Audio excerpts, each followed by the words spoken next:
Social మీడియాలో నకిలీ నోటీసులు ప్రచారం చేసిన కేసులో అరెస్ట్ అయి రిమాండ్లో ఉన్న బీఆర్ఎస్ నేత క్రిశాంక్ను కస్టడీకి అనుమతించాలంటూ పోలీసులు పిటిషన్ వేశారు.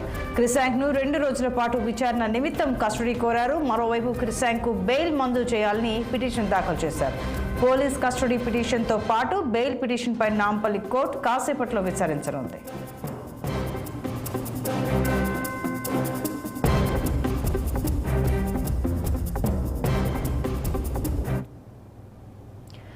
ఇదే అంశంపై మరింత సమాచారం క్రైమ్ ప్రతినిధి నిర్మల లైవ్ లో అందిస్తారు. నిర్మల, చెప్పండి, ఇప్పుడు బెయిల్ పిటిషన్ అలాగే కస్టడీ పిటిషన్ ఈ 2 పిటిషన్లపై కాసేపట్లో నాంపల్లి కోర్టు విచారించనుందని తెలుస్తోంది. వివరాలేంటి?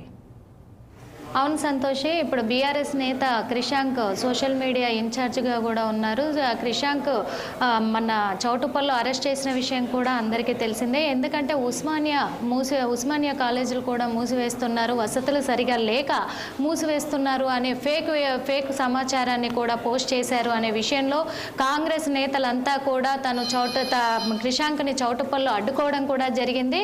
అక్కడ పోలీసులు అరెస్ట్ చేసి అలాగే హైదరాబాద్కి తరలించడం కూడా జరిగింది. అక్కడి నుంచి జడ్జి ముందు హాజరుపరచగా జడ్జి మాత్రం 14 రోజుల రిమాండ్ విధించి రిమాండ్కు పంపించడం కూడా జరిగింది. అదే విషయంపై మరి ఈరోజు నాంపల్లి కోర్టులో మాత్రము చర్చలు జరుగుతున్నాయి. పోలీసులేమో మాకు కస్టడీకి కోరుతున్నాము అని చెప్పేసి పిటిషన్ దాఖలు చేయడం జరిగింది.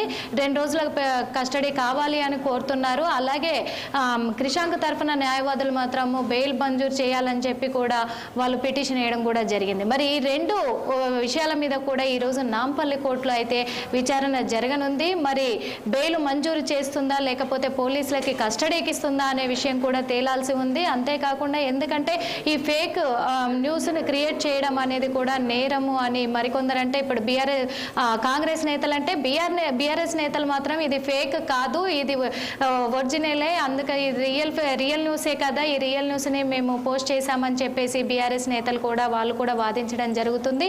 మరి 2 పార్టీల మధ్య కూడా మరి ఈరోజు నాంపల్లి కోర్టు ఏం తీర్పునియ్యబోతుంది, మరి కస్టడీకి అప్పచెప్పుతుందా లేకపోతే మరి బెయిల్ మంజూరు చేస్తుందా అనే విషయంపై కూడా మనం వేచి చూడాల్సి ఉంది. Santoshi. Right Nirmala, thank you.